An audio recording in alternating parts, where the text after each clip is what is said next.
পরমেশ্বর ভগবান জীবের পাপ পুণ্য কিছুই গ্রহণ করেন না। অজ্ঞানের দ্বারা প্রকৃত জ্ঞান আবৃত হওয়ার ফলে জীবসমূহ মোহাচ্ছন্ন হয়ে পড়ে। ইয়েস, তো আজকে এই শ্লোকটার উপর আমি অনেক ডিটেলস আলোচনা করব। কিছু কন্টেম্পোরারি ইনসিডেন্ট নিয়ে আলোচনা করব আমি। তো ভেরি ভেরি ইম্পর্টেন্ট শ্লোক, যে ভগবান জীবের পাপ পুণ্য কিছুই গ্রহণ করেন না। এইটা আমরা অনেকবার আগেও ডিসকাস করেছি, যে পরমেশ্বর ভগবান তিনি তিনি স্যাংশন করছেন, কিন্তু ভগবানের ইচ্ছা আর ভগবানের স্যাংশনের মধ্যে ডিফারেন্স আছে। কেউ যদি কোনো একটা খারাপ কাজ করে, কেউ কাউকে মার্ডার করলো, একটা প্রচলিত কথা আছে যে ভগবানের ইচ্ছা ছাড়া একটা গাছের পাতাও নড়ে না। তো এইটাকে মিসইউজ করে আমরা বলতে চাই যে ঠিক আছে, যদি কেউ কাউকে মার্ডার করছে সেটা ভগবানের ইচ্ছাতেই হচ্ছে। তো মার্ডারের কোর্টে গিয়ে বলবে যে আমার তো কোনো দোষ নেই, সব তো ভগবানের ইচ্ছাতে হয়েছে, ভগবানের ইচ্ছাতেই ও মার্ডার হয়েছে। তো এরকম নয় ব্যাপারটা। সেটার জন্যই আমরা আলোচনা করলাম যে আমরা কোনো একটা ইচ্ছা করলে ভগবান অ্যাপ্রুভ করে দেন, মেটেরিয়াল নেচার এক্সিকিউট করে, কিন্তু সেই ইচ্ছাটা যদি আমাদের নিজস্ব ইচ্ছা হয়, মানে ভগবান শাস্ত্রে তার যে ইচ্ছা প্রকাশ করেছেন তার থেকে সেপারেট যদি হয়, তাহলে আমাদের কর্ম লাগবে। তো ভগবান যে স্যাংশন করছেন, কেউ চাইছে আমি মার্ডার করবো একে, তো ভগবান এটাকে স্যাংশন করছেন, আমরা বলবো যে স্যাংশন করছেন কেন? তো সেটার এক্সপ্লেনেশন আছে, যে একটা বাচ্চা ছেলে সে চাইছে আমি ফ্যানের ভেতরে হাত ঢোকাবো, দিয়ে দেখতে চাই যে কিরকম লাগবে। তো বাবা মা তাকে বারণ করতে পারেন যে ঢুকিও না, তোমার হাতে ব্যথা লাগবে, ইত্যাদি ইত্যাদি। কিন্তু তার কিউরিওসিটি আছে, তার মনে হচ্ছে যে ফ্যানে হাত ঢুকিয়েই আমি জগতের শ্রেষ্ঠ আনন্দটি লাভ করব। তো সেরকম যে মার্ডারার, সে চিন্তা করছে যে একে মার্ডার করেই আমি সব থেকে দিব্য আনন্দ লাভ করব। তার ভেতরে এত প্রবল ইচ্ছা মার্ডার করবার, তখন ভগবান বলছে আচ্ছা তুমি করে দেখিয়ে নাও যে তুমি কিরকম দিব্য আনন্দ পাও। কারণ ভগবান যদি প্রিম্যাচুরলি তাকে বলেন যে করো না করো না, যেমন এই বাচ্চাটাকে যদি বাবা মা বলে যে তুমি হাত দিও না হাত দিও না, তাকে হয়তো ধরে বেঁধে রেখে, হ্যাঁ, ঘরের ভেতরে লক করে এরকম রাখা যায়, কিন্তু তা সত্ত্বেও তার যে হাত দেওয়ার ইচ্ছেটা, সেটা কিন্তু রয়ে যাবে তার হৃদয়ে। জোর করে তাকে ফ্যানের থেকে সেপারেট করা যেতে পারে, কিন্তু ওই যে ফ্যানের ভেতরে হাত ঢোকানোর যে ইচ্ছেটা, সেটা কিন্তু তার রয়ে যাবে। তো ভগবান চান একদম মানে সমূলে উৎপাটিত হোক আমাদের সিনফুল টেন্ডেন্সি। তো সেই জন্য তিনি অ্যালাউ করেন মাঝে মধ্যে। যেমন কিছু কিছু কিছু কিছু ব্যক্তি আছেন যাদের কর্ম অনুসারে সেটা অ্যালাউ করবেন না ভগবান। যেমন কেউ যদি শারীরিকভাবে অক্ষম হয়, তার মানে সে কর্মের প্রভাবে শারীরিকভাবে অক্ষম। সে যদি চায় যে আমি কাউকে মার্ডার করবো, সে চাইলেও করতে পারবে না। তার মানে তার কর্মের প্রভাবে ভগবান অ্যাপ্রুভ করছেন না। কিন্তু আমরা যখন স্ট্রংলি কোনো কিছু ডিজায়ার করি, তখন ভগবান অ্যাপ্রুভ করে দেন, যদিও সেটা ভগবানের ইচ্ছা নয়। তো ভগবান অ্যাপ্রুভ করছেন আর ভগবানের ইচ্ছার মধ্যে আকাশ পাতাল ডিফারেন্স রয়েছে। যেমন একটা ছেলে তার বাবাকে অনেক জোর করতে পারে যে আমি সিগারেট খাবো, আমাকে সিগারেট দাও, ঠিক আছে, বা নেশা করব। বাবা অনেক বুঝিয়েছে, শাস্ত্রে শাস্ত্রে ভগবান অনেক বুঝিয়েছেন যেগুলো করা উচিত নয়। তো সেরকম বাবা ছেলেকে বোঝাবে অনেক কিছু যেগুলো করা উচিত নয়, কিন্তু তা সত্ত্বেও ছেলে খুবই অ্যাডামেন্ট যে আমাকে করতেই হবে, নাহলে আমি সুইসাইড করে নেবো, ইত্যাদি ইত্যাদি। তখন বাবা কি বলবেন যে ঠিক আছে তুই কর, করে দেখ কত আনন্দ আছে। তো এই যে বাবা বললেন ঠিক আছে তুই কর, তার মানে কি বাবা চান যে ও নেশা করুক? তো এইটাই হচ্ছে ডিফারেন্স, যে ভগবান যখন অ্যাপ্রুভ করেন, আমরা যখন খারাপ কাজ করতে চাই, ভগবান যখন অ্যাপ্রুভ করছেন, সেটার মানে এটা নয় যে ওটা ভগবানের ইচ্ছাতে হচ্ছে। আমরা খুব জোরাজুরি করেছি বলে ভগবান বলছেন ঠিক আছে অ্যালাউ করলাম তোমাকে, কিন্তু এর খারাপ রেজাল্টও তোমাকে ভুগতে হবে। যেমন বাবাকে যখন বলছে ছেলে আমি নেশা করব, অনেক জোরাজুরির পর বাবা বলছে ঠিক আছে এটা আমি তোমাকে অ্যালাউ করছি নেশা করতে, কিন্তু নেশা করার পর তার যে কুপ্রভাবটা, সেটা কিন্তু তোমাকেই ভোগ করতে হবে। তো সেরকমই ভগবান অ্যালাউ করে দেন জীবকে পাপ করার জন্য, কিন্তু পাপের যে প্রভাবটা সেটা জীবকে ভোগ করতে হবে। ঠিক আছে, তো এটা একটা আন্ডারস্ট্যান্ডিং।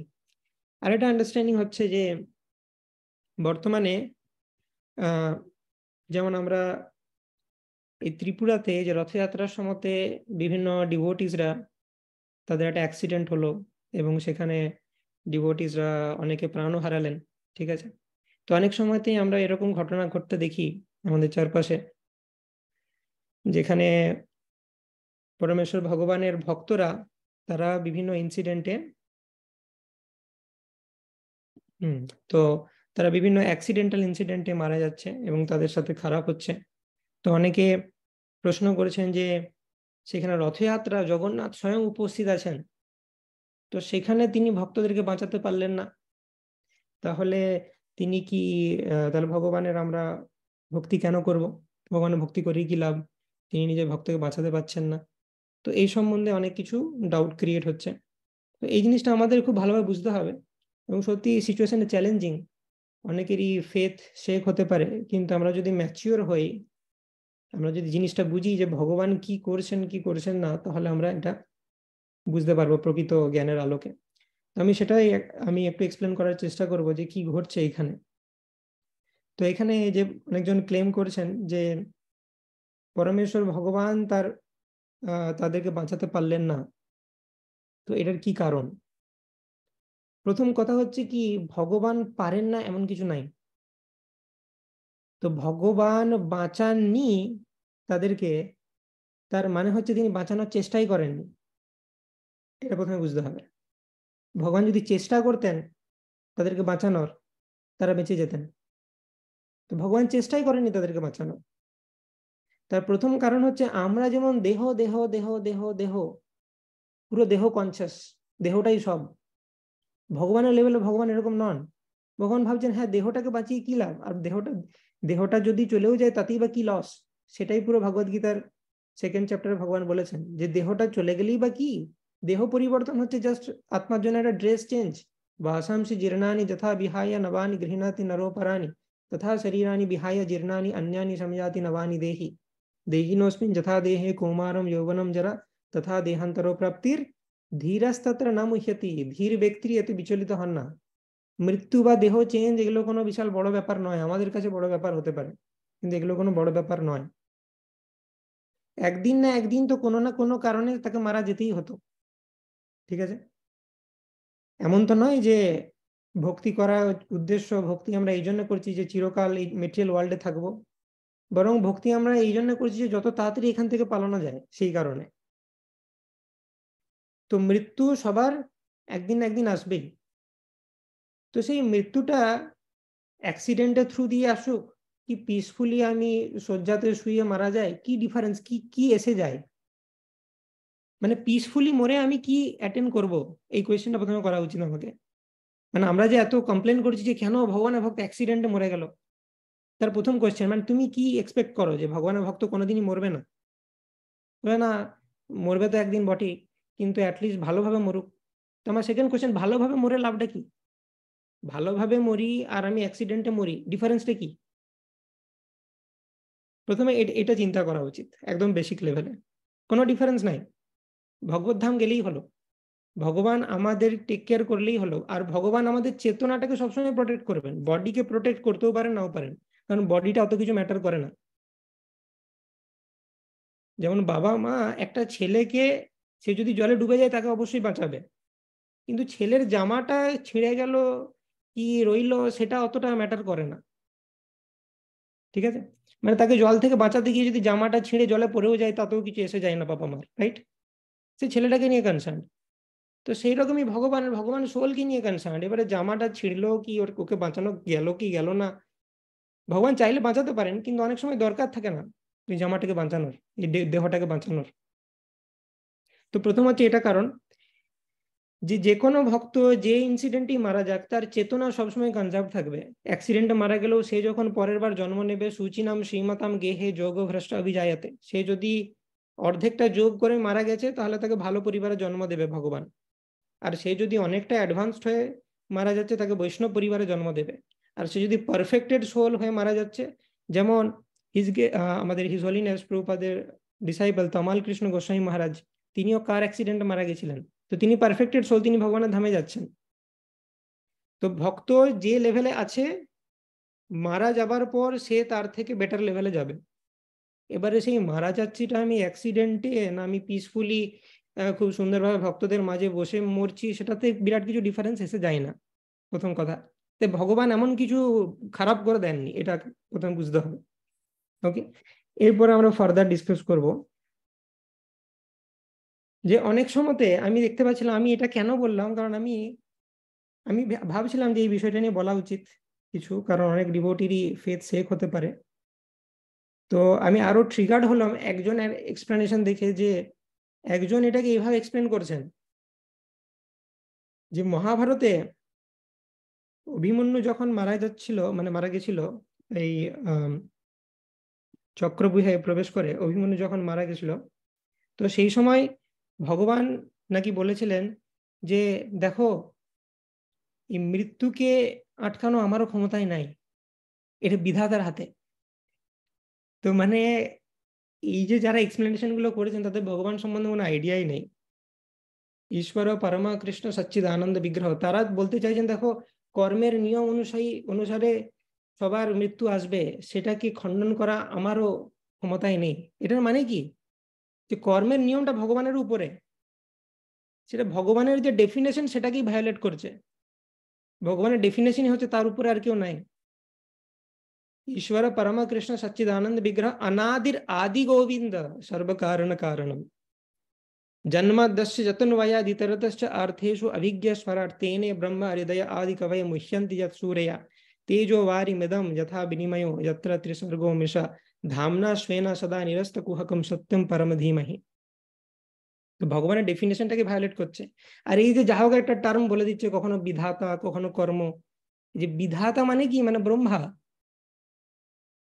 ব্রহ্ম সংগীতে ব্রহ্মা কি বলেছে, প্রথমেই বলেছে ঈশ্বর পরম কৃষ্ণ সচ্চিদানন্দ বিগ্রহ, কৃষ্ণের উপরে কেউ নাই। আর বিধাতা নিজে তার সম্বন্ধে কি বলেছে, ভাসমান যথাস্ম সকলেষু নিজেষু তেজা ছিয়ম ক্রিয়া প্রকটয়ত্ত বিদদ্বদত্র ব্রহ্মায় এষ জগদণ্ড বিধান কর্তা গোবিন্দমাদি পুরুষম তমহম ভজামি।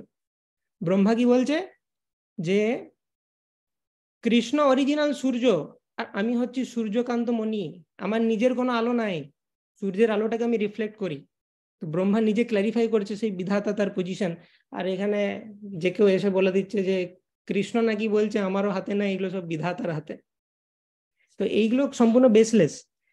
আমি প্রত্যেকটা কাউন্টার এক্সাম্পল দিয়ে রিফিউট করব। আমাদের গুরু মহারাজ হিজ হোলিনেস জয়পতাকা স্বামী মহারাজ, তার মৃত্যু অনেক আগে লেখা ছিল কর্মের নিয়মে, ঠিক আছে, মানে ল অফ কর্মা, প্রকৃতির নিয়মে, অ্যাস্ট্রোলজিক্যাল চার্ট দেখে। কিন্তু ভগবান তাকে রেখেছেন ছিল প্রভুপাদের সেবা করার জন্য। অ্যাস্ট্রোলজাররা হকচকিত হয়ে গেছে, ডাক্তার অবাক হয়ে যাচ্ছে যে এরকম কেস কখনো রিটার্ন হওয়া সম্ভব নয়। ডাক্তার যখন অপারেট করছিলেন গুরু মহারাজকে, তখন ডাক্তার বলছিলেন যে এটা কখনো এত এত স্মুথলি, এই অপারেশনটা, এই ক্রিটিক্যাল অপারেশনটা আমি জীবনে বহুবার করেছি, কিন্তু এত স্মুথলি কখনো হয়নি। যেমন মনে হচ্ছে যে কোনো একটা দিব্য শক্তি আমাকে গাইড করছে, সব স্মুথলি চলেছে। ছিল প্রভুপাদ যখন আমেরিকা যাচ্ছিলেন, সেই সময়তে জাহাজের ক্যাপ্টেন বলছিলেন আটলান্টিক মহাসাগরকে এত শান্ত আমি জীবনে দেখিনি। তো এই ফ্যাক্টরগুলো আমাদেরকে বুঝতে হবে, প্রথম কথা। তো সুতরাং এই যে যেটা বলা হচ্ছে যে ভগবান প্রোটেক্ট করতে পারেননি বা তিনি মৃত্যুকে অল্টার করতে পারেন না, এটা কমপ্লিটলি ভুল। তিনি করেননি মানে তিনি চেষ্টা করেননি, এটা আমাদের বুঝতে হবে। এবং চেষ্টা করেননি কেন, তার কোনো প্রয়োজন হয়নি করার। যদি তার দেহটাকে না বাঁচিয়ে তার ভালো হয়, তো ভগবান যে কি করতে চাইছেন সেটা আমরা অত সহজে আমাদের এই কয়েকশো গ্রামের ব্রেন দিয়ে বুঝতে পারবো না, ঠিক আছে। তো সেটা বুঝতে না চেষ্টা করাই ভালো। তো সেটা হচ্ছে বিষয়। সেকেন্ড পয়েন্ট হচ্ছে যে সেই ভক্ত কিরকম লেভেলে আছে, এই যে ভক্তরা এরকম অ্যাক্সিডেন্টে মারা যাচ্ছে কেন, তার বিভিন্ন এক্সপ্লেনেশন আছে। একটা এক্সপ্লেনেশন তো আমরা দেখলাম যে মৃত্যুর ব্যাপারটা, যে মৃত্যু পিসফুলি মরেই বা আমি কি লাভ করবো। সেকেন্ড এক্সপ্লেনেশন হচ্ছে সেই ভক্ত যদি মানে জাস্ট ডিভোশনাল সার্ভিস স্টার্ট করেছে কিন্তু পারফেকশন স্টেজে পৌঁছায়নি, ফার্স্ট কেস অ্যানালিসিস করছে, যে সে পিওর ডিভোটি হয়নি এখনো, সে ভক্ত, তার কর্ম কিছুটা রয়ে গেছে, সে পিওর ডিভোটি এখনো হয়নি, তাহলে সে কেন মারা যাচ্ছে, কর্মের প্রভাবে মারা যাচ্ছে। কর্ম অনুসারে তার মৃত্যু ডেট যেখানে ছিল সেই অনুযায়ী মারা যাচ্ছে, কারণ সে ভগবত ভক্তিতে এতটা পিওর হয়নি এখনো যে কমপ্লিটলি তার সমস্ত কর্ম চলে যাবে। ওকে, তো ওই দিনে ওই আয়ুতে তার মরার কর্ম ছিল, সেটাই হচ্ছে। এবং সেখানে ভগবান দেখলেন যে এ অতটাও ভক্তি করেনি, আর ভগবান বলছেন যে যথা মাম প্রপদ্যন্তে তম তথৈব ভজাম্যহম, তুমি যতটা ভক্তি করবে সেই অনুযায়ী আমি তোমাকে রিওয়ার্ড করব। যেমন আমাদের গুরু মহারাজ, ওনারা পিওর সোল, তো ওনাদের জন্য ভগবান ডেথ মানে যে ডেটটা, যে ডেটে মারা যাওয়ার ব্যাপার আছে সেটাকেও চেঞ্জ করতে পারেন। কিন্তু যারা নিওফাইট ডিভোটি, অল্প ভক্তি করেছে, তাদের জন্য ভগবান ওই ডেটটা চেঞ্জ নাও করতে পারেন, কারণ তারা অতটা কোয়ালিফাইড নয় যে তাদেরকে আমি কমপ্লিটলি তার সমস্ত কর্ম বিনাশ করে দেবো। কিন্তু ভগবান এখানে একটা ভালো জিনিস করেছেন, কোনো ভক্তের ওই ডেটে ওই বয়সে মারা যাওয়ার কথা ছিল, কিন্তু ভগবান কি করেন, যে সে যেহেতু ভক্ত, সেবা করতে করতে মারা যাচ্ছে এরকম ব্যবস্থাটা করে দেন। তো ওই ডেটেই তার মারা যাওয়ার কথা ছিল, সে হয়তো মাঠে ঘুরতে ঘুরতে বজ্রাঘাতে মারা যেত, কিন্তু ভগবান ব্যবস্থাটা কি করে দিলেন যে সেবা করতে করতে মারা যাচ্ছে সে, তাতে সে হায়ার ডেস্টিনেশন পাবে। তো ভগবান হেল্প করলেন তাকে, ঠিক। এবং এই জিনিসটা আমাদের বুঝতে হবে যে যেমন আমরা যখন একাদশী ব্রত করি, ভগবানের জন্য কষ্ট করার উদ্দেশ্যটা কি? অনেকে কোশ্চেন করেন যে ভগবান এটা কেন চান যে তার ভক্তরা না খেয়ে থাকুক তার জন্য? এটার উদ্দেশ্য হচ্ছে কি, একাদশী ফাস্ট বা যে কোনো অস্টেরিটির উদ্দেশ্য এটা হচ্ছে যে আমরা আমাদের কর্ম অনুসারে কিছু কষ্ট অ্যাসাইন্ড আছে, যেই কষ্টগুলো এরা পাবে। এবারে আমি যদি নিজের থেকে কষ্ট করি, তাহলে কর্মের নিয়ম থেকে ও একে আমি কষ্ট দেব ভাবছিলাম, কিন্তু নিজের থেকেই কর্ম কিছু কষ্ট নিয়ে নিয়েছে, তাহলে যে কষ্টগুলো পেন্ডিং ছিল ওগুলোকে ক্যান্সেল করে দেওয়া হয়। এবং সেই নিজের থেকে কষ্টটা আমরা যখন ভগবানের জন্য করি, সেই নিজের থেকে করা কষ্টটা আমরা যখন ভগবানের জন্য করি, তখন এটা অনেক গুণ মাল্টিপ্লাইড ফর্মে আমাদের যে অ্যাসাইন্ড কষ্ট সেগুলো বাদ হয়ে যায়। যেমন আমরা যদি নর্মাল অস্টেরিটি করি, ডিভোশনাল অস্টেরিটি যদি না করি, তাহলে 10 ইউনিট কষ্ট আমি নিজের থেকে করলাম, আমার 10 ইউনিট কষ্ট কর্ম থেকে মাইনাস হয়ে যাবে। কিন্তু আমি যদি ডিভোশনাল অস্টেরিটি করি, মানে ভগবানের জন্য কষ্ট করি 10 ইউনিট, তাহলে আমার 100 ইউনিট কর্মতে যে কষ্ট লেখা আছে সেটা বাদ চলে যাবে। ক্লিয়ার? তো সেই জন্যই ভগবান এই যে ভক্ত সেই ডেটে মারা যাওয়ার কথা ছিল কর্ম অনুসারে, কিন্তু ভগবান থেকে হেল্প করলেন যে সেবা করতে করতে মারা যাচ্ছে সে, যাতে সে হায়ার ডেস্টিনেশন পায়। তো এইটা আমি অ্যানালিসিস করলাম কেস কাদের, যে সমস্ত ভক্তরা নিওফাইট, মানে এখনো পর্যন্ত সে পিওর ডিভোটি হয়নি, তার সমস্ত কর্ম এখনো পর্যন্ত ক্যান্সেল হয়নি, তো তাদের জন্য ঠিক আছে, ভগবান তাদেরকে হেল্প করেন ভালো ডেস্টিনেশন অ্যাচিভ করার জন্য।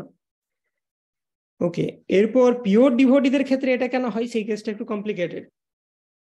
পিওর ডিভোটি যেমন তমাল কৃষ্ণ গোস্বামী মহারাজ যে কেসটা, সেটা আমরা অ্যানালিসিস করবো, যে উনি পিওর ডিভোটি, প্রভুপাদের একদম শুদ্ধ ভক্ত, তিনি কেন কার অ্যাক্সিডেন্টে মারা গেলেন। আর একটা কেস রয়েছে আমাদের ভক্তিচরু স্বামী মহারাজও, তিনিও কাইন্ড অফ মিস্টিরিয়াসলি তারও প্রয়াণ ঘটে। তো এটা কেন হয়, তো এটা আমাদেরকে ভালো করে বুঝতে হবে। এখানে অসুর মোহন লীলার একটা ব্যাপার রয়েছে। মনে করি যে ভগবানের যারাই ভক্ত হচ্ছে, তারাই একদম সম্পূর্ণ যতদিন বাঁচা দরকার, কলিযুগের ম্যাক্সিমাম ডিউরেশন 100 বছর বাঁচছে, 100-র কমে কেউ মরছে না। ভক্ত হওয়া মানেই সে 100 বছরেই মারা যাচ্ছে, ভগবান এটা এনশিওর করেছে। এবং সে কোনো অ্যাক্সিডেন্টে মারা যাবে না, সে যখন মারা যাবে ভক্ত পরিব্রেত হয়ে মারা যাবে, ঠিক আছে। এবং তার জীবনে সব ভালো চলবে, 100 বছর বাঁচবে, সব সব কিছু ভালো চলবে, তার জীবনে কোনো কষ্টই আসবে না। এরকম যদি একটা পলিসি ভগবান ক্রিয়েট করে দেয়, তাহলে বলুন যে কেউ বাকি থাকবে আর ভক্ত হতে? কিন্তু সেই যে ভক্তরা হচ্ছে, সেই ভক্তরা কি জন্য হচ্ছে? কৃষ্ণকে ভালোবেসে, কৃষ্ণের জন্য প্রেম উপচে পড়ছে তার, সেই জন্য ভক্ত হচ্ছে না। বেনিফিটস ভগবান তো অফার দিয়েছেন, সেই জন্য ভক্ত হচ্ছে সে। তো ভগবান এটা চান না, সেটা আমার বেনিফিটস এর লোভে আমার ভক্তি করুক, আমার প্রতি তার কোনো প্রেম নাই, এই ধরনের ভক্তি ভগবান চান না।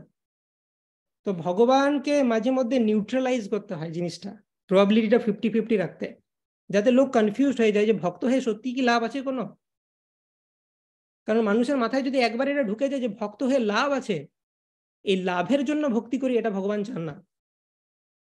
তাই ভগবান মাঝে মধ্যে এরকম এক্সাম্পল দেন, টোকেন এক্সাম্পল ছুঁড়ে ছুঁড়ে যান, দেখো ভক্ত হয়েও কিন্তু কোনো লাভ নাই, কেমন ভাবে মারা যাচ্ছে, রাইট।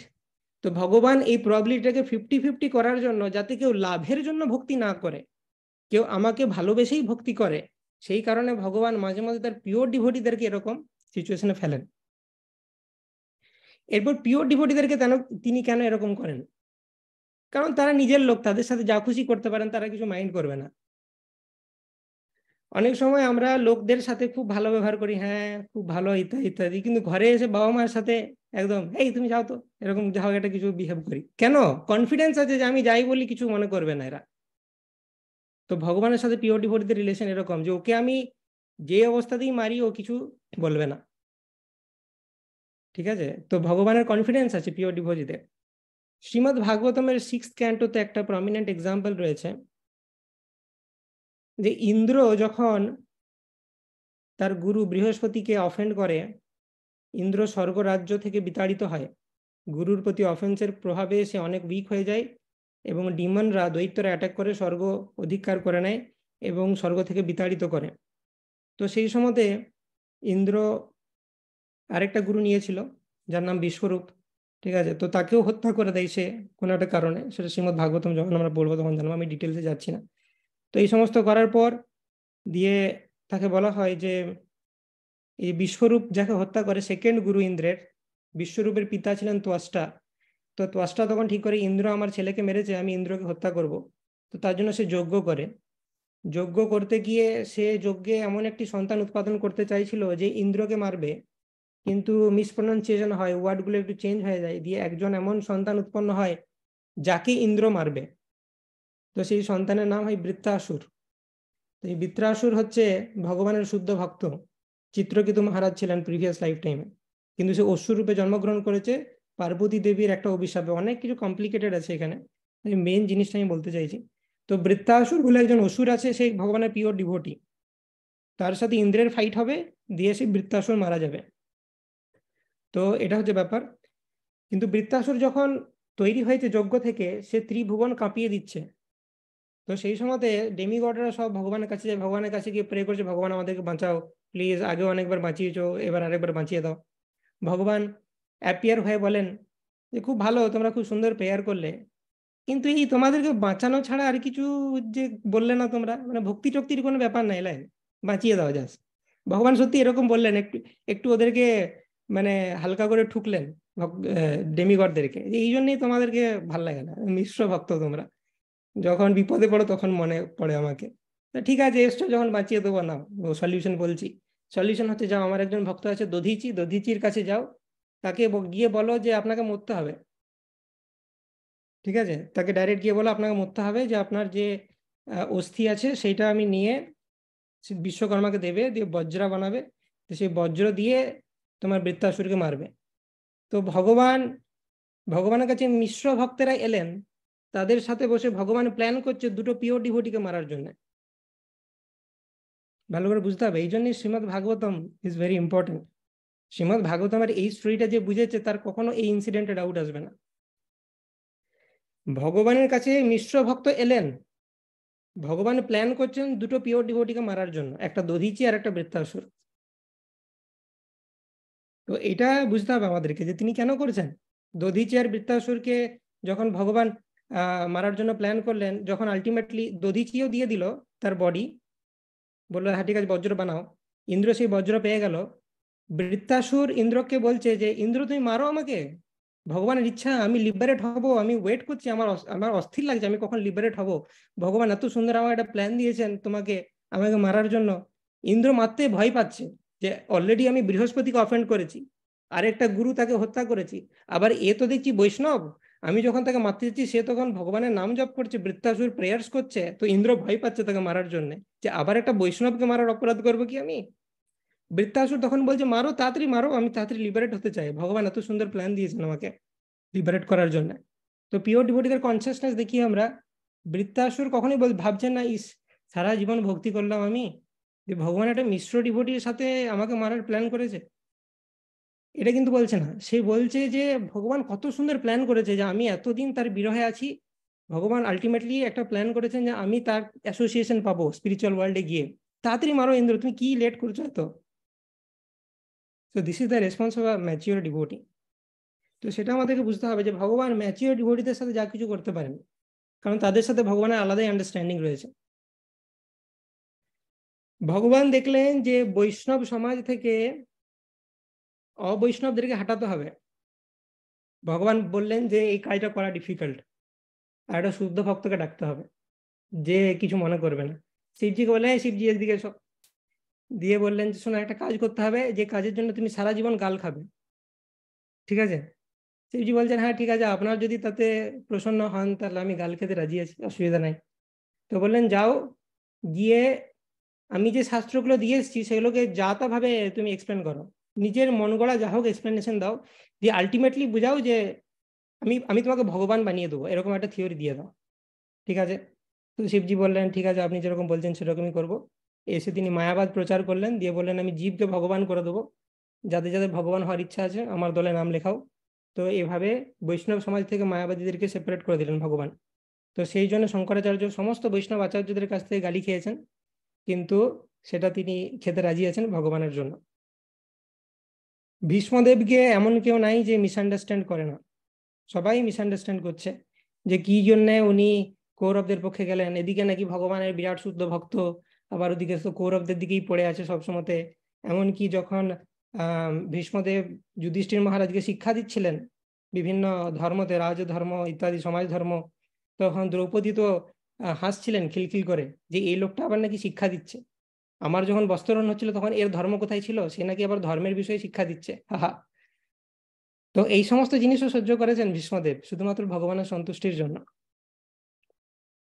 যে ভগবান দেখাতে চেয়েছিলেন একটা জিনিস, যে তুমি যতই পাওয়ারফুল হও, তুমি যদি অধর্মের পক্ষে থাকো তাহলে তোমার বিনাশ সুনিশ্চিত। তো এইটা কাউকে প্লে করতে হবে, এই অ্যাক্টিংটা কাউকে করে দেখাতে হবে যে আমি খুব পাওয়ারফুল কিন্তু অধর্মের পক্ষে আছি, আলটিমেটলি আমার বিনাশ হচ্ছে। তো ভীষ্মদেব বলেন আপনার লীলাতে এই পার্টটা আমি করতে পারি, কিন্তু ভগবান আগেই ডিসক্লেমার দিয়ে দিয়েছিলেন এই পার্টটা যে করবে তাকে কিন্তু সবাই ভুল বুঝবে, সে কোনো নাম যশ পাবে না, এমনিতে বৈষ্ণবদেরকে গ্লোরিফাই করে সবাই, কিন্তু এই সেবাটা করার জন্য তোমাকে লোকে গালাগাল দেবে, তবুও কি করতে রাজি আছো? তো এটা হচ্ছে পিওর ডিভোটিদের সিমটম। ভীষ্মদেবের স্তুতি যদি আমরা পড়ি তাহলে বুঝতে পারবো ওনার ডিভোশন কি ভগবানের প্রতি। তো এটাই আমার বলার বক্তব্য যে ভগবান পিওর ডিভোটিদের সাথে যা খুশি করতে পারেন। তো ভগবান অসুরদেরকে এটা দেখাতে চাইছেন যে ভক্তি করে কোনো লাভ নাই, তো সেই জন্য তিনি ইউজ করছেন তার পিওর ডিভোটিদেরকে, কারণ এই জিনিসটা যাত্রার সাথে করলে সে হৃদয়ে নিয়ে নেবে যে ভগবান কি করে আমার সাথে এটা করলেন। একমাত্র পিওর ডিভোটিরাই কিছু মনে করবেন না, তারা তার নিজের লোক। ক্লিয়ার? তাহলে নিওফাইট ডিভোটিদের জন্য কি হয় আর অ্যাডভান্স ডিভোটিদের জন্য কি হয় সেটা আমি এক্সপ্লেন করলাম। অ্যাডভান্স ডিভোটিদের জন্য আরেকটা কারণ রয়েছে, যেমন কি ভক্তিচরী স্বামী মহারাজ তিনি সেবা করছিলেন, তমাল কৃষ্ণ মহারাজ সেবা করছিলেন, প্রভুপাদ কিন্তু অলরেডি চলে গেছেন অন্য প্ল্যানেটে গিয়ে প্রচার করছেন। সেই প্ল্যানেটে গিয়ে প্রচার করতে গিয়ে দেখছেন যে ও এদেরকে উদ্ধার করা খুব ডিফিকাল্ট। তো প্রভুপাদ প্রে করছেন ভগবানের কাছে যে এখানে তমাল থাকলে আমার ভালো হতো, তমাল কৃষ্ণ মহারাজ থাকলে আমার দেখে নিত অনেক কাজ, তো কোনোভাবে কি সম্ভব যে ওকে এখানে পাঠানো যাবে? ভগবান বললেন ঠিক আছে এক্ষুনি ব্যবস্থা করছি। তো তমাল কৃষ্ণ মহারাজ এখন সুন্দর, আহ, তার শারীরিক কোনো সমস্যা নাই, তো ইমিডিয়েটলি তাকে শারীরিক কোনো সমস্যা দিয়ে তার মৃত্যু আসা এটা সম্ভব নয়। তো ভগবান বললেন ঠিক আছে একটা অ্যাক্সিডেন্ট অ্যারেঞ্জ করছি, যেটার মাধ্যমে আমি ওকে ট্রান্সপোর্ট করে দেবো এই ইউনিভার্স থেকে ওই ইউনিভার্সে, তোমাকে গিয়ে হেল্প করবে। তো সেম থিং অ্যাপ্লাইজ ফর ভক্তিচরু স্বামী মহারাজ এন্ড তমাল কৃষ্ণ মহারাজ। তো প্রভুপাদের যদি কখনো আর্জেন্ট রিকোয়ারমেন্ট থাকে সেই জন্য এইভাবে ট্রান্সপোর্ট করা হতে পারে বৈষ্ণবদেরকে। So this is another reason. যদিও ভগবানের কি এক্সাক্ট প্ল্যান সেটা আমিও জানি না, কিন্তু আমি জাস্ট এক্সপ্লেন করার চেষ্টা করছি যাতে আমাদের একটা আইডিয়া থাকে ও এইগুলোও হতে পারে, কারণ মানে আমি যেটা ভাবছি সেটার বাইরেও অনেক কিছু রিয়ালিটি আছে। আমি এটাই বলছি না যে এগুলোই এক্সাক্ট কারণ, ভগবানের যে কি কারণ সেটা বোঝা কারোর পক্ষে সম্ভব নয়, কিন্তু আমি একটা আইডিয়া দেওয়ার চেষ্টা করছি যে আরো অনেক কারণ থাকতে পারে আমরা যেটা সাধারণ চোখ দিয়ে দেখতে পাই তার বাইরেও। ক্লিয়ার? তো এইভাবে ভগবান তিনি ইয়েস। ওকে, আরেকটা খুব ইম্পর্টেন্ট কারণ রয়েছে সেটা আমি এক্সপ্লেন করি, অনেকগুলো কারণ আমি এক্সপ্লেন করেছি কি কি হতে পারে। যেমন কেউ ডিভোশনাল সার্ভিস যখন করি আমরা তখন কর্ম ক্ষয় হয়, রাইট?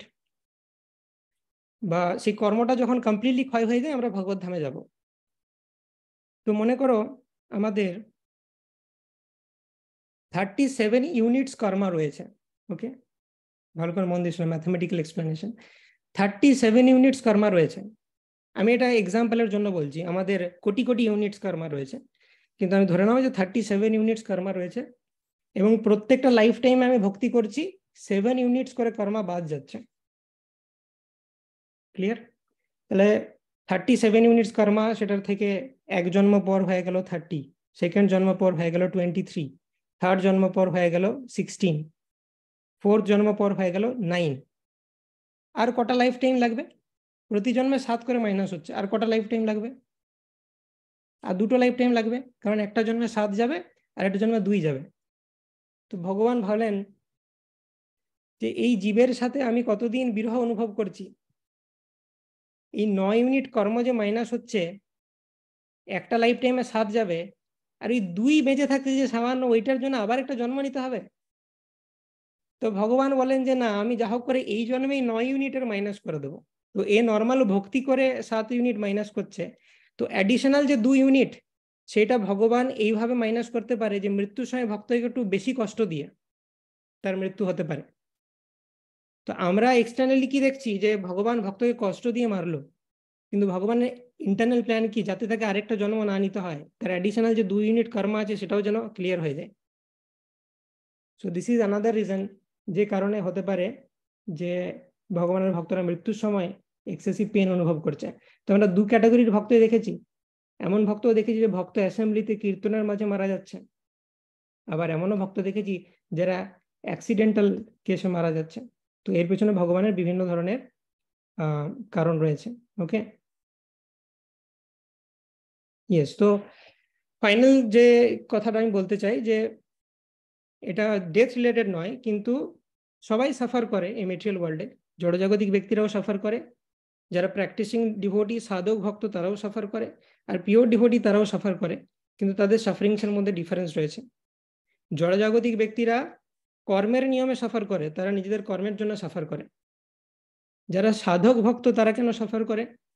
তারা সাফার করে এই কারণে যে তারা কিছু অফেন্স করেছে ছোটখাটো, ভক্তির ফলে তাদের কর্ম নাশ হচ্ছে, কিন্তু ছোট ছোট কর্ম এখনো রয়ে গেছে, বিভিন্ন অফেন্স রয়ে গেছে, সেই কারণে ভগবান তাদেরকে একটু করে টোকেন পানিশমেন্ট দিতে থাকেন। যারা সাধক ভক্ত তাদের জীবনেও যে দুঃখ কষ্ট আসছে, সেটা টোকেন পানিশমেন্ট ভগবান দিতে থাকেন। কারণ কমপ্লিটলি যদি কোনো কর্ম না থাকে, আমরা রিল্যাক্টেন্ট হয়ে যাব, আমরা মনে করবো এই তো বেশ ভালো আছি মেটেরিয়াল ওয়ার্ল্ডে, কোনো দুঃখ কষ্ট আসছে না, এখানেই থেকে যাব, ভগবত ধাম আর যাবো না। তো যাতে ভগবত ধাম যাওয়ার ইচ্ছাটা মরে না যায়, সেজন্য ভগবান একটু একটু করে পাঠাতে থাকেন দুঃখ কষ্ট, যারা প্র্যাকটিসিং ডিভোটি সাধক ভক্তদের জীবনে। আর যারা পিওর ডিভোটি তারা তো কমপ্লিটলি পিওর হয়ে গেছেন, তাদেরকে তো পানিশমেন্ট দেওয়ার কোনো কারণই নেই, কিন্তু তাদেরকে কেন পানিশমেন্ট দিচ্ছেন, বা তাদের জীবনে কেন দুঃখ কষ্ট আসছে? এটার কারণ হচ্ছে তাদেরকে গ্লোরিফাই করার জন্য। শিল প্রভুপাদ, কুন্তি মহারানী, এদের জীবনে কষ্ট কেন আসছে? এদেরকে গ্লোরিফাই করার জন্য, এবং এদের মাধ্যমে অন্যদেরকে ইন্সপায়ার করার জন্য। এদের কোনো কর্ম নেই বা এদেরকে পানিশমেন্ট দেওয়ার কোনো রিকোয়ারমেন্ট নেই, কিন্তু এদের মাধ্যমে ভগবান অন্যদেরকে ইন্সপায়ার করেন। কিভাবে ইন্সপায়ার করেন?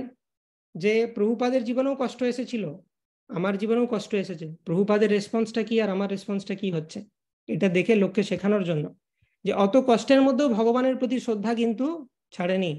পাণ্ডবদের সাথে কি না হয়েছে, ভীষণ মহাগ্নে পুরুষাদ দর্শনাথ অসৎসভায় বনবাসে কৃচ্ছত মৃধে মৃধে নেক মহারথস্তত দোনাস্ত্রিত চাস্মি হরেভি রক্ষিতা। তো তাদের সাথে কত না টর্চার হয়েছে, কিন্তু ভগবানের প্রতি ভক্তি অটুট। তারপরে কুন্তি মহারানী বলছেন এইরকম আরো আসুক বিপদ, যত বিপদ আসছে তোমাকে স্মরণ করতে পারছি ভালো করে, বিপদা শান্তুতা শাশ্বত তত্র তত্র জগৎগুরু ভবতু দর্শনম ইয়াৎ সদা পুনর্ভব দর্শনম। তো তাদের মাধ্যমে অন্যদেরকে ইন্সপায়ার করে যে দেখো প্রভুপাদের জীবনেও তো অনেক কষ্ট এসেছিল, কিন্তু প্রভুপাদ কিভাবে ভগবানের প্রতি মানে যে আস্থা হারাননি, তাহলে আমারও করা উচিত। ভগবান এটা না করে যদি পিওর ডিভোটদের লাইফটা একদম স্মুথ বানিয়ে দিতেন, তাহলে আমরা এক্সকিউজ দিতাম যে ও প্রভুপাদ তো শুদ্ধ ভক্ত ছিলেন, ভগবান তো ওনার জীবনে কোনো ডিফিকাল্টি দেননি, তাই তিনি অত ভালো ভক্তি করেছেন। আমি তো অশুদ্ধ ভক্ত, আমার জীবনে একগাদা ডিফিকাল্টি, আমি কি করে ভক্তি করব, এরকম এক্সকিউজ দিতাম আমরা। সেই জন্য ভগবান পিওর ডিভোটিদেরকেও সমস্যায় ফেলেন। আমরা যদি এক্সকিউজ দিতে না পারি, ভগবান দেখান দেখো ওদের জীবনেও সমস্যা দিচ্ছি আমি, কিন্তু তার মধ্যেও ওরা কত সুন্দর ভক্তি করছে, তাহলে তোমার এক্সকিউজটা কি? সো দিস ইজ ভাই পিওর ডিভোটিদের জীবনেও দুঃখ কষ্ট আসে। তো 3 ধরনের মানুষই সাফার করে: জড়জাগতিক ব্যক্তি কর্মের প্রভাবে, প্র্যাকটিসিং ডিভোটিরা তারা টোকেন ম্যানেজমেন্ট পায় যাতে জগৎ থেকে বেরোনোর ইচ্ছাটা তাদের চলে না যায়, আর পিওর ডিভোটিরা তাদের জীবনে দুঃখ কষ্ট আসে, তাদের মাধ্যমে ভগবান অন্যদেরকে ইন্সপায়ার করতে চান। তো মূল বিষয় হচ্ছে যে ভগবানের যে প্ল্যান সেটাতে আমাদের ভরসা রাখা উচিত, কারণ ভগবানের প্ল্যানটা অনেক বড়। তিনি সবকিছু দেখতে পাচ্ছেন উপর থেকে, যে আমাদের ভবিষ্যৎটাও দেখতে পাচ্ছেন, দিয়ে তিনি আমাদের প্রেজেন্টটাকে প্ল্যান করেন। আর আমরা উল্টোটা করি, আমরা প্রেজেন্টটা দেখি দেওয়ার ফিউচারটা প্ল্যান করি। তো আমরা ফিউচারে কি হচ্ছে, ভেতরে কত কি কর্ম রয়েছে, আমি আগের জন্মে কি করেছি, কোনো নলেজই নাই, সেজন্য ভগবানের ডিসিশনগুলো আমাদের জাজ করা উচিত নয়। লাস্ট এই প্রসঙ্গে আমি একটা ছোট্ট স্টোরি দিয়ে শেষ করব, যে একবার একজন রাজা আর মন্ত্রী তারা জঙ্গলে গেছিলেন শিকার করতে, ঠিক আছে। তো মন্ত্রীর সবসময় বলা হ্যাবিট যে ভগবান যাই করেন মঙ্গলের জন্য করেন, ভগবান যাই করেন মঙ্গলের জন্য করেন, যাই ঘটুক সে এটা বলে। ভগবান অনেক বিশ্বাস আছে তার। তো রাজা জঙ্গলে গেছে শিকার করতে, দিয়ে তার হাতটা কাটা যায়, হাতের একটা আঙুল পুরো কেটে যায়। তো দিয়ে তখন বলছে যে মন্ত্রী এটা কি হলো, তখনও মন্ত্রী বলছে তার অভ্যাস বসে যে ভগবান যা করেন মঙ্গলের জন্যই করেন। রাজা তো বিরাট রেগে গেছে যে হ্যাঁ, আমার তুমি এগুলো তুমি অন্য সময় বলো ঠিক আছে, তোমার আমার হাতটা কাটা গেছে এখনো তোমার ভগবান যা করেন মঙ্গলের জন্য করেন, একে এক্ষুনি বেঁধে নিয়ে যাও তো কারাগারে, দিয়ে একে জোরদার মানে পিটাও একে। তো দিয়ে কারাগারে বন্দি করে নিয়ে চলে যাওয়া হলো মন্ত্রীকে, এবং রাজা একাই শিকার করছেন, মানে তিনি ফিরে আসবেন এবারে, তিনি আহত হয়েছেন। ফিরে আসার পথে তাই কয়েকজন ডাকাত ধরেছে, তারা বলছে যে মা কালীর কাছে বলি দেবো আজকে রাজাকে, আজকে অনেকদিন পর নরবলি দেওয়ার কথা ছিল কিন্তু রাজাকে পাওয়া গেছে, তো রাজ বলি দেবো আজকে, মা খুব খুশি হবেন। তো তাকে ক্যাপচার করে ধরা হয়েছে এবং তাকে বলি চড়াতে যাওয়া হচ্ছিল। সেই সময়তে দেখা গেল যে তার একটা আঙুল নাই। তখন বলা হলো এই অপূর্ণ অফারিং মাকে করা যাবে না। ভাবলাম যে রাজ বলি দেবো, কিন্তু হলো না, এই আঙুলটা কাটা রয়েছে, তো ছেড়ে দাও একে, একে বলি দেওয়া যাবে না। তো রাজা ফিরে এলেন রাজপ্রাসাদে, এসে ফিরে এসে কারাগারে গিয়ে মন্ত্রীর সাথে দেখা করে মন্ত্রীকে বলছেন, মন্ত্রী তুমি ঠিকই বলেছিলে, ভগবান যা করেন মঙ্গলের জন্যই করেন।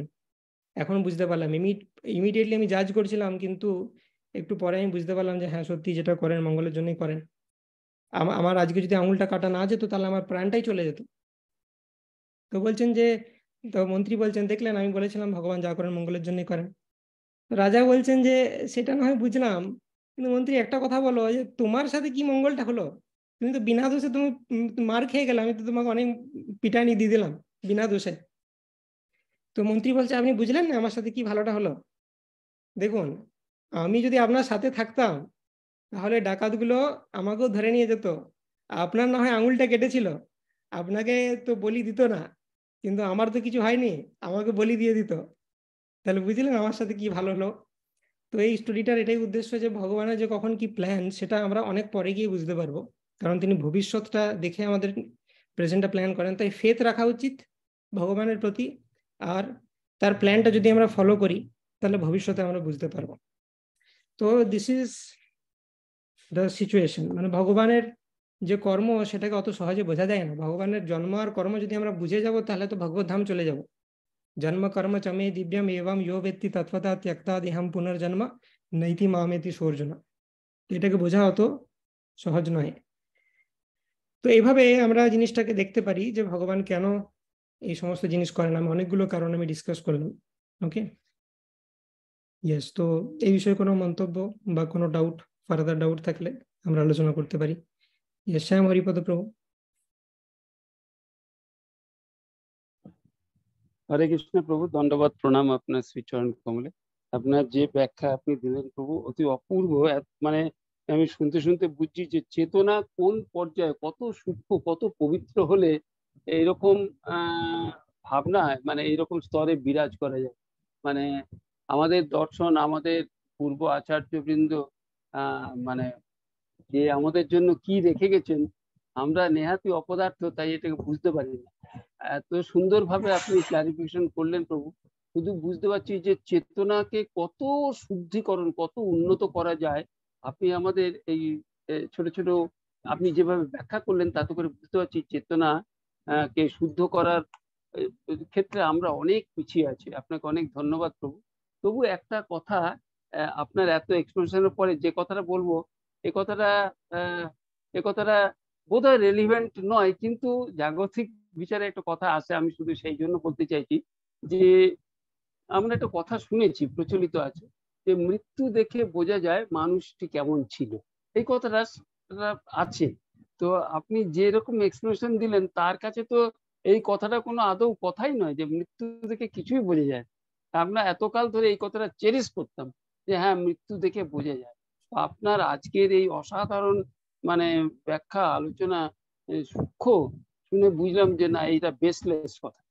আসল কথা হচ্ছে ভগবানের। অ্যাকচুয়ালি ব্যাপারটা কি, এই সমস্ত জিনিস কিছু কিছু সিমটম দেখে মানুষের বোঝা যায় যে পাস্ট লাইফে কিরকম ছিল, বা আপনি যেটা বলছেন মৃত্যু দেখলে তার সম্বন্ধে জাজ করা যায়। এগুলো সবই সম্ভব যদি সে জড়জাগতিক ব্যক্তি হয়, ভগবানের সাথে কোনো কানেকশন নাই, তাহলে ল অফ কর্মা দিয়ে ডিল হচ্ছে সেইটাকে। ঠিক। আপনার যদি একটু ল অফ কর্মাটা বোঝেন, আপনি আপনি ডিকোড করতে পারবেন, কিন্তু একবার যে ভক্ত হয়ে গেছে তার সম্বন্ধে আপনি কিছুই প্রেডিক্ট করতে পারবেন না, কারণ সবটাই Yes. ভগবান চালাচ্ছে থাকে। তাই হ্যাঁ। ভক্তদের সম্পর্কে কিছু প্রেডিক্ট করা যাবে না, যেটা কি কারণে হচ্ছে, বিভিন্ন কারণে হতে হ্যাঁ, পারে। অপূর্ব প্রভু। ধন্যবাদ প্রভু। আপনার কোটি কোটি নমস্কার প্রভু, দণ্ডবাদ প্রণাম। ওকে, ঋষিরাজ প্রভু। হরে কৃষ্ণ প্রভু, ধন্যবাদ প্রণাম। হরে কৃষ্ণ। প্রভু, আপনি লাস্টে যেটা বললেন যে ভক্তদের ভগবান প্ল্যান করেন, তো আসলে মানে ভক্তরা যদি সিনসিয়ারিটি দেখায় তাহলে মানে ভগবান ওনার পুরো নেন। তো আমরা সিনসিয়ারিটির যে একটু এটা যদি একটু এক্সপান্ড করতেন তাহলে একটু ভালো হতো। কোনটা? সিনসিয়ার মানে সিনসিয়ারের প্র্যাকটিক্যাল কিভাবে আমরা সিনসিয়ার সিনসিয়ারিটিতে। মানে কি? হুম। সিনসিয়ার মানে কি? ইয়েস, তো আমরা যদি সিনসিয়ার নাও হই ইভেন, ভগবান কখনোই আমাদের সাথে খারাপ করবেন না, উনি সবসময় ভালোই করবেন। ঠিক আছে, যেমন আমি ধরে নি কেউ ভক্তি করছে না, সে সব থেকে লেস সিনসিয়ার, ঠিক আছে, তাকেও তার সাথেও ভগবান যা করছেন সেটা তার মঙ্গলের জন্যই করছেন। তার কারণ এমন নয় যে শুধু ভক্তদের ভালো করেন আর অভক্তদের তিনি মঙ্গলের জন্য করেন না। এই যে অভক্তরা মায়ের দ্বারা পানিশমেন্ট পাচ্ছে, এটাও তাদের মঙ্গলের জন্য। যত তারা সিনফুল অ্যাক্টিভিটি করছে, মায়ার দ্বারা শাস্তি পাচ্ছে, তত তাদের মেটেরিয়াল ওয়ার্ল্ডের প্রতি যে শ্রদ্ধাটা সেটা কমছে, যে এত করছি তবু আনন্দ পাচ্ছি না, এত করছি তবু আনন্দ পাচ্ছি না। এইটার মাধ্যমে ধীরে ধীরে তাদের মধ্যে বৈরাগ্য আসছে। তো ভগবান এমনকি মায়ার মাধ্যমে যে ওদেরকে শাস্তি দিচ্ছেন অভক্তদেরকে, সেটাও তাদের ভালোর জন্যই করছেন। তো সেজন্য ভগবান হচ্ছেন পিতার মতো, আমরা সন্তানের মতো, তো আমরা সিনসিয়ার হই বা না হই উনি সবসময় ভালোই করবেন। এবার আমরা যত সিনসিয়ার হব তত তাড়াতাড়ি ওনার হেল্পটা আমরা নিতে পারবো। যেমন বাবা সবসময় চাইবে ছেলে ভালো করুক, সে যে কন্ডিশনে থাক, যত বদমাশি হোক। এবারে মানে উনি সবসময় চাইবেন যে আমাদের ভালো হোক, কিন্তু আমরা যদি সত্যি ভালো হই তাহলে ওনার হেল্পটা আমরা তাড়াতাড়ি নিতে পারবো। উনি সবসময় এগিয়ে আছেন হেল্প করার জন্য। না, আমরা যদি সিনসিয়ার না হই তাহলে উনি হেল্প করতে চাইলেও আমরা হয়তো সেই হেল্পটা নিতে পারবো না। তো সেটা হচ্ছে ব্যাপার। তো সিনসিয়ারিটি ডেফিনেশন মানে হচ্ছে যে আমাদের যে প্রিভিয়াস আচার্য বৈষ্ণব তারা যেভাবে আমাদের ভক্তি করতে বলেছেন সেইটাকে অনুশীলন করে ভক্তি করতে হবে। কৃষ্ণানুশীলনম ভক্তির উত্তমা। হ্যাঁ, তো अन्याभिलाषिता शून्यम ज्ञान कर्मादि अनावृतम अनुकूल्येन কৃষ্ণানুশীলনম ভক্তির উত্তমা। অন্য কোনো আলটেরিয়ার মোটিভ থাকা উচিত নয়, ভক্তিটা করছি কোনো কিছু পাওয়ার জন্য এরকম থাকা উচিত নয়। এবং প্রিভিয়াস আচার্যরা যে পথ দেখিয়েছেন সেটা অনুযায়ী ভক্তি করা উচিত। নিজের থেকে তৈরি করা উচিত নয় যে আমার মতে এইটি ভক্তি আমি এটি করব, সেরকম করা উচিত নয়। যেভাবে প্রিভিয়াস আচার্যরা ছিল, প্রভুপাদ আমাদের যে প্ল্যান দিয়েছেন সেটা ফলো করতে হবে জাস্ট। সেটা হচ্ছে সিনসিয়ারিটি। ভগবান যখন দেখবেন যে এই ভক্তির কিছুই জানে না, কিন্তু যা হোক করে ট্রাই করছে প্রভুপাদ যা বলেছে সেটা ফলো করার, তাতেই আমরা কৃপা পাবো, আর কিছু দরকার নেই। ভগবান শুধু দেখবেন যে এ আমার একটা পিওর ডিভোটিকে ফলো করার চেষ্টা করেছে, বাস, দ্যাটস ইট, আর কিছু দরকার নেই। আমরা ফলো করতে না পারলেও চলবে, হয়তো অনেক কিছুই ফলো করতে পারছি না আসলে প্রভুপাদ যা বলে গেছেন, কিন্তু চেষ্টা যদি করে যাই আর ভগবানকে যদি প্রার্থনা করে যায় যে ভগবান আমাকে আপনি শক্তি দিন যাতে ছিল প্রভুপাদ যেভাবে বলে গেছেন আপনার শুদ্ধ ভক্ত সেইভাবে আমি চলতে পারি, জাস্ট এইটুকু যদি হৃদয় থেকে সিনসিয়ারলি বলি আমরা। সিনসিয়ারলি মানে হচ্ছে কপটতা যেন না করি, নামের বলে যেন পাপ আচরণ না করি, কপটতা থাকা উচিত নয় আমাদের হৃদয়ে। যে হ্যাঁ ঠিক আছে, অ্যাক্সিডেন্টালি আমার কোনো মিস্টেক হয়ে গেল, সেটা যেন এমন না হয় যে ভগবান আমাকে ক্ষমা করে দিন, ঠিক আছে আমি নেক্সট বার আবার করবো। এইটা হচ্ছে ইনসিনসিয়ারিটি। যে আমি তো হোলি নেম জব করছি আপনার, পাপ তো ক্ষয় হতেই থাকছে, তাহলে আরো করি, অসুবিধার কি আছে? এটা হচ্ছে কপটতা। নিষ্কপট ভাবে ভগবানের কাছে থাকতে হবে যে ভগবান আমি অনেক চেষ্টা করছি কিন্তু এই ভুলটা বারবার হয়ে যাচ্ছে, প্লিজ আমাকে আপনি হেল্প করুন, এবং আমিও আরো নেক্সট বার আরো সতর্ক থাকার চেষ্টা করব, কিন্তু আপনি আমাকে সাহায্য করুন। সিনসিয়ার ডিজায়ার থাকতে হবে নিজে নিজে পিউরিফাইড হওয়ার, সেটাই হচ্ছে সিনসিয়ারিটি। কপটতা থাকা চলবে না, আর প্রিভিয়াস আচার্যদেরকে ফলো করতে হবে। Thank okay, you. Hare Krishna. Rohan Yadav Prabhu. Hare Krishna প্রভু, ধন্যবাদ। হরে কৃষ্ণ। প্রভু আমার কোশ্চেন ছিল, মানে দুটো ছিল। তো প্রথম উত্তর তো আপনি দিয়ে দিলেন কি ভগবান যাই করেন মানে মঙ্গলের জন্য করেন। তো প্রভু এই রিয়েলাইজেশনটা প্রভু মানে কিভাবে মানে আসবে?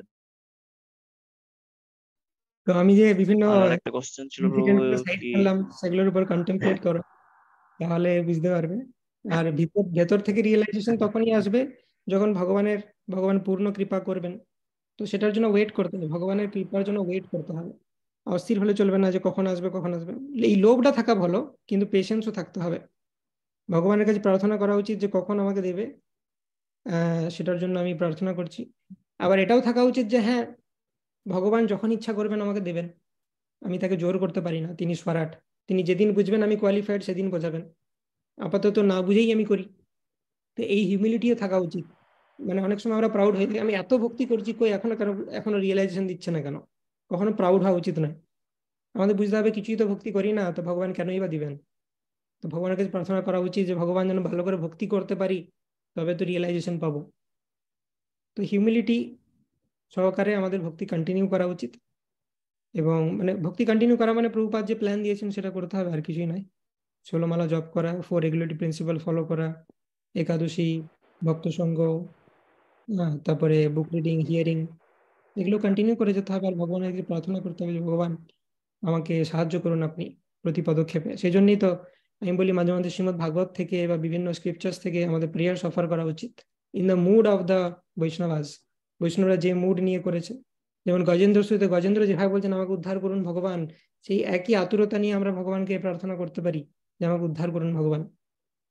তো আমরা পিওর না হতে পারি, কিন্তু যখনই গজেন্দ্রের বলা কথাটা আমি রিপিট করব ভগবানকে, তখন ভগবান ইমিডিয়েটলি রিমাইন্ডেড হবে, ও গজেন্দ্র আমার খুব প্রিয় ডিভোটি, সে আমাকে এরকম প্রেয়ার করেছিল। আর এ নালায়ক ডিভোটি, কিন্তু এ তবুও চেষ্টা করছে সেই আমার পিওর ডিভোটিকে অনুসরণ করার। ঠিক আছে, তুমি আমাকে গজেন্দ্রকে স্মরণ করিয়েছো, সেই জন্য তোমাকে কৃপা দেবো আমি। তো সেই জন্য শ্রীমদ ভাগবতের প্রেয়ার্স গুলো very important. Yes, next question কি ছিল?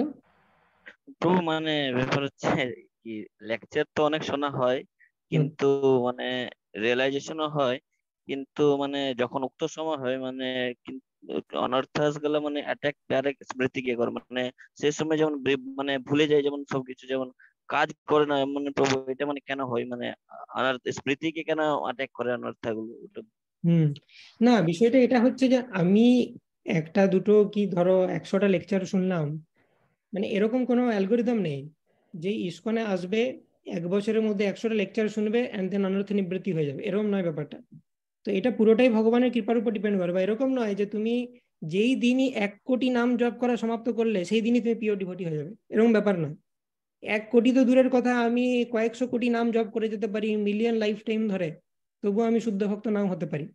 তো এইটাই বক্তব্য যে ভগবান স্বরাট, তিনি যখন কৃপা করবেন হবে, তার আগে পর্যন্ত অনর্থ নিয়েই আমি স্ট্রাগল করতে করতেই ভক্তি করব, কি অসুবিধা আছে? সেটাই দেখাবে আমাদের সারেন্ডার ভগবানের প্রতি।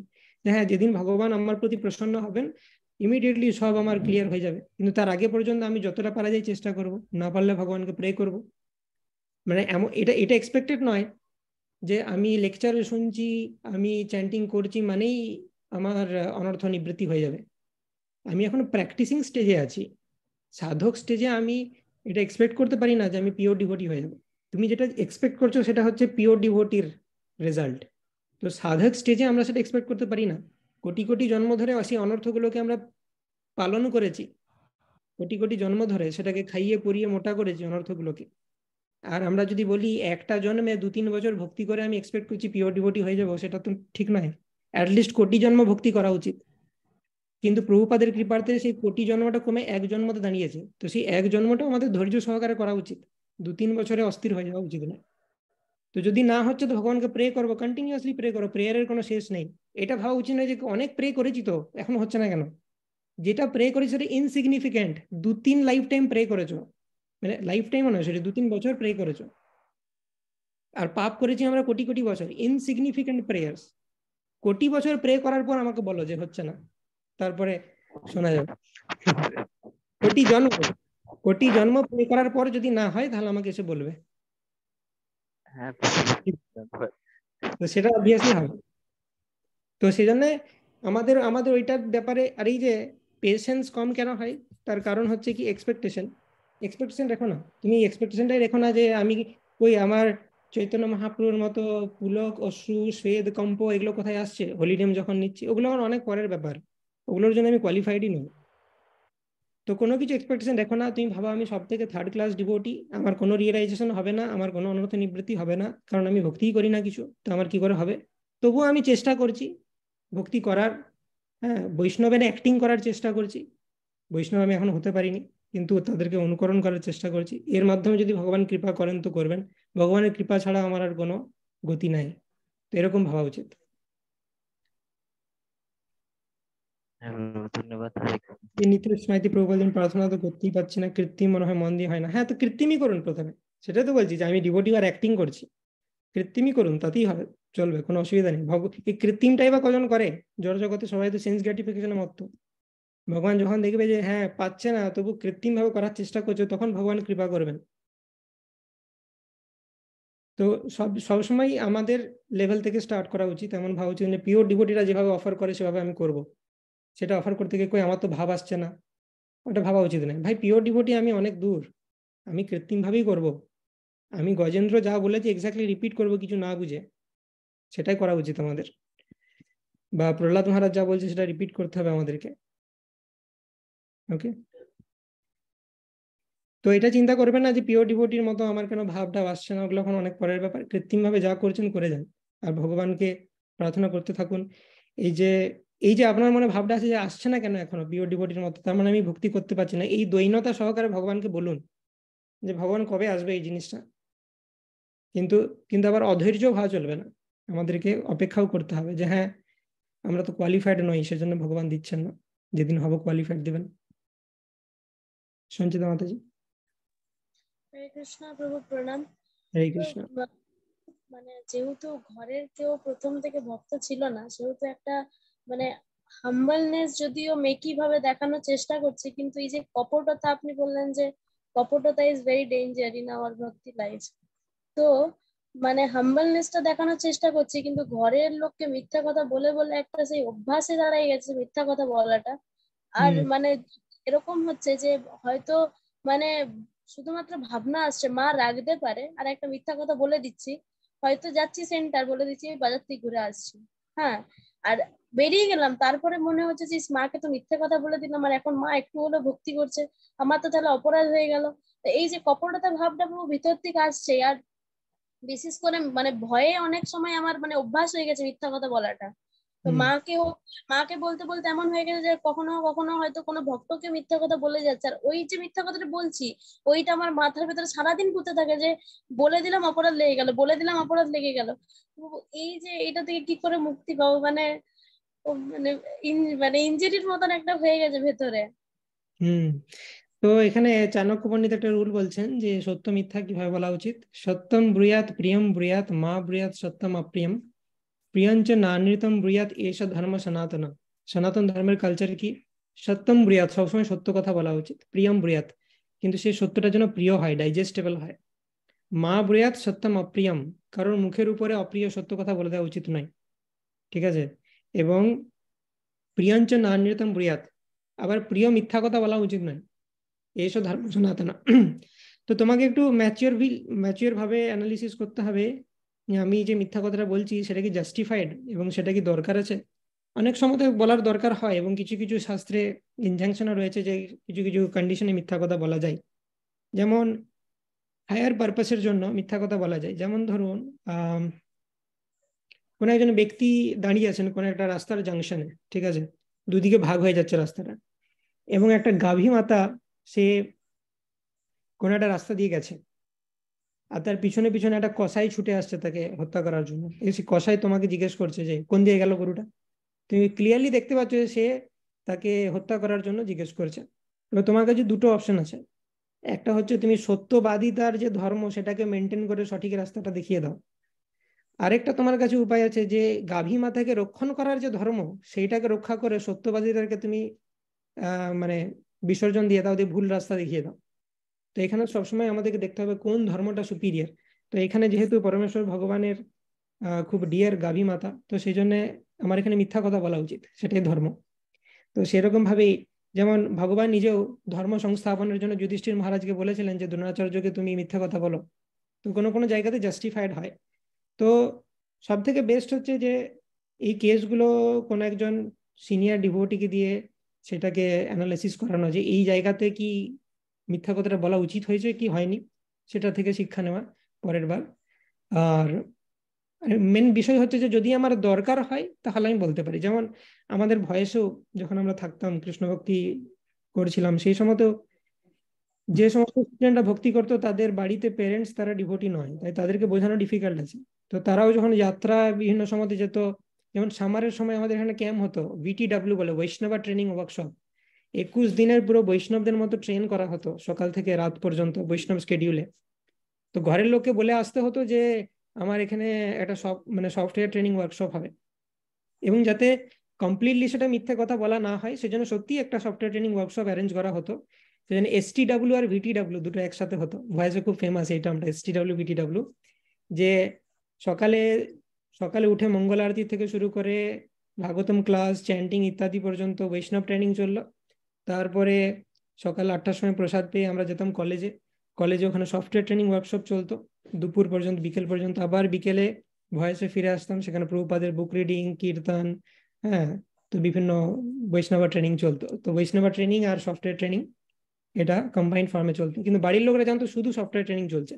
তো বাড়ির লোকদেরকে মানে ধোঁয়াশাতেই রাখা হয়েছে। কিন্তু বিষয়টা হচ্ছে যে উচ্চতর পারপাসের জন্য সেটা আমরা করতে পারি। যে যখন দেখছি যে কৃষ্ণ ভক্তিটা অবভিয়াসলি উচ্চতর পারপাস, আমার মানব জীবনের উদ্দেশ্য যে কৃষ্ণকে ভক্তি করে ভগবদ্ধাম যাওয়া, তো সেই জন্য যদি প্রয়োজন হয় কোনো কোনো সময়তে তখন মিথ্যা কথা বলা যেতে পারে, কিন্তু অপ্রয়োজনীয় মিথ্যা কথা বলা উচিত নয়। যে মিথ্যা কথাটা না বললেও চলতো, কাজ কোনো অসুবিধা ছিল না, তখন আমি না বললেই ভালো হয়, সেটা হচ্ছে ব্যাপার। তো সেটা একটু ম্যাচুরিটি লাগবে যে কোন সময়তে বলাটা ঠিক, কোন সময়তে নয়। হরে কৃষ্ণ প্রভু, প্রণাম, অসংখ্য ধন্যবাদ প্রভু। ওকে, তো আশা করি আর কোনো প্রশ্ন নেই, এখানে আমরা স্টপ করতে পারি। আজকের কিছু নতুন শ্লোক আমরা নিলাম না, কারণ এটা খুব ইম্পর্টেন্ট ডিসকাশন ছিল। তো নেক্সট দিন আমরা কন্টিনিউ করব 16 শ্লোকার পর থেকে, মানে 16 শ্লোকা থেকে কন্টিনিউ করবো এই জিনিসটা। তো Shrimad Bhagavad Gita as it is की जाए, श्रील प्रभुपाद की जाए, निताय गौर प्रेमानंदे हरि हरि बोल। वंशाकल्पतरुभ्यश्च कृपा सिन्धुभ्यैव च पतितानां पावनेभ्यो वैष्णवेभ्यो नमो नमः। अनंत कोटि वैष्णव वृंद की जय, श्रील प्रभुपाद की जय।